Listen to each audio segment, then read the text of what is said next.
Sobre a dualidade de poderes. Lenin, 9 de abril de 1917. A questão fundamental de toda a revolução é a questão do poder de Estado. Sem esclarecer esta questão, nem sequer se pode falar em participar de modo consciente na revolução, para já não falar em dirigi-la. Uma particularidade extremamente notável da nossa revolução consiste em que ela gerou uma dualidade de poderes. É preciso, antes de mais nada, compreender este fato. Sem isso será impossível ir avante. É necessário saber completar e corrigir as velhas fórmulas, por exemplo, as do bolchevismo, porque, como se demonstrou, foram acertadas em geral, mas a sua realização concreta revelou-se diferente. Ninguém antes pensava nem podia pensar na dualidade de poderes. Em que consiste a dualidade de poderes? Em que, ao lado do governo provisório, o governo da burguesia se formou outro governo, ainda fraco, embrionário, mas indubitavelmente existente de fato e em desenvolvimento. Os sovietes de deputados, operários e soldados. Qual é a composição de classe deste outro governo? O proletariado e os camponeses, vestidos com a farda de soldado. Qual o caráter político deste governo? É uma ditadura revolucionária, isto é, um poder que se apoia diretamente na conquista revolucionária, na iniciativa imediata das massas populares vindas de baixo, e não na lei promulgada por um poder de Estado centralizado. É um poder de um gênero completamente diferente do poder que geralmente existe nas repúblicas parlamentares democrático-burguesas, do tipo habitual imperante até agora nos países avançados da Europa e da América. Esta circunstância é esquecida com frequência, não se medita sobre ela, apesar de que nela reside toda a essência do problema. Este poder é um poder do mesmo tipo que a Comuna de Paris de 1871. Os traços fundamentais deste tipo são: 1. A fonte do poder não está numa lei previamente discutida e aprovada pelo parlamento, mas na iniciativa direta das massas populares partindo de baixo e à escala local, na conquista direta, para empregar uma expressão corrente.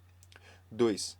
A substituição da polícia e do exército como instituições separadas do povo e opostas ao povo, pelo armamento direto de todo o povo. Com este poder, a ordem pública é mantida pelos próprios operários e camponeses armados, pelo próprio povo armado. 3. O funcionalismo, a burocracia, ou são substituídos também pelo poder imediato do próprio povo, ou, pelo menos, colocados sob um controle especial, transformam-se em pessoas não só elegíveis, mas exoneráveis à primeira exigência do povo. Reduzem-se à situação de simples representantes. Transformam-se de camada privilegiada, com lugarzinhos de remuneração elevada, burguesa, em operários de uma arma especial, cuja remuneração não exceda o salário normal de um bom operário. Nisto, e só nisto, consiste a essência da Comuna de Paris, como tipo especial de Estado. Esta essência foi esquecida e deturpada pelo Sr. Plekhanov, chauvinistas declarados que traíram o marxismo. Kautsky, os homens do centro, isto é, os que vacilam entre o chauvinismo e o marxismo, e, em geral, todos os sociais-democratas, socialistas revolucionários, etc., hoje dominantes. Escapam-se com frases, refugiam-se no silêncio, esquivam-se, felicitam-se mutuamente 1000 vezes pela revolução, não querem refletir no que são os sovietes, de deputados, operários e soldados. Não querem ver a verdade manifesta de que, na medida em que esses sovietes existem, na medida em que são um poder, existe na Rússia um Estado do tipo da Comuna de Paris. Sublinhei na medida, pois é apenas um poder embrionário. Pactuando diretamente com o governo provisório burguês e fazendo uma série de concessões de fato, cedeu e cede ele próprio posições à burguesia. Por quê? Talvez porque Tcheidze, Tsereteli, Steklov e C.A. cometem um erro? Tolices. Assim pode pensar um filisteu, mas não um marxista. A causa é o insuficiente grau de consciência e de organização dos proletários e dos camponeses. O erro dos chefes mencionados reside na sua posição pequeno-burguesa, em que obscurecem a consciência dos operários em vez de os esclarecerem. Lhes inculcam ilusões pequeno-burguesas em vez de a refutarem. Reforçam a influência da burguesia sobre as massas em vez de libertarem as massas dessa influência.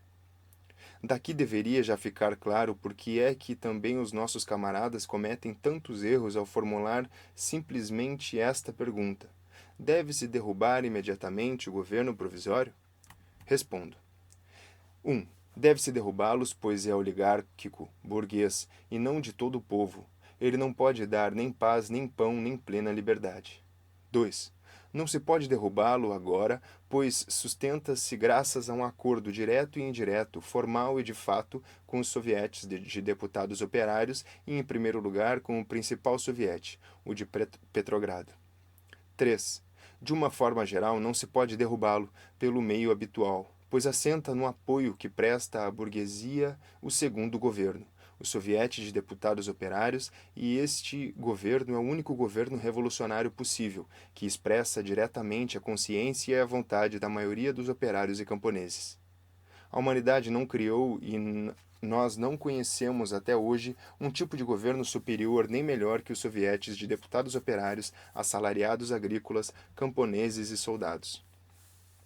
Para se tomarem o poder, os operários conscientes têm de conquistar a maioria para o seu lado.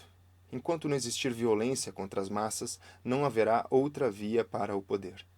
Não somos blanquistas, não somos partidários da tomada do poder por uma minoria. Somos marxistas, partidários da luta proletária de classe contra a embriaguez pequeno-burguesa, o defensismo chauvinismo, a fraseologia, a dependência em relação à burguesia. Criamos um partido comunista proletário. Os melhores partidários do bolchevismo criaram já os seus elementos. Unamo-nos para o trabalho proletário de classe e de entre os proletários, de entre os camponeses pobres, um número cada vez maior colocar-se-á do nosso lado. Porque a vida destruirá dia a dia as ilusões pequeno-burguesas dos sociais-democratas, dos Tcheidze, Tsereteli, Steklov, etc., dos socialistas revolucionários, dos pequenos burgueses ainda mais puros, etc., etc. A burguesia é pelo poder único da burguesia. Os operários conscientes são pelo poder único dos sovietes de deputados operários, assalariados agrícolas, camponeses e soldados, pelo poder único preparado pelo esclarecimento da consciência proletária e pela sua libertação da influência da burguesia, e não por meio de aventuras. A pequena burguesia, os sociais-democratas, os socialistas revolucionários, etc., etc., vacila dificultando esse esclarecimento, esta libertação. Tal é a verdadeira correlação das forças de classe que determina as nossas tarefas.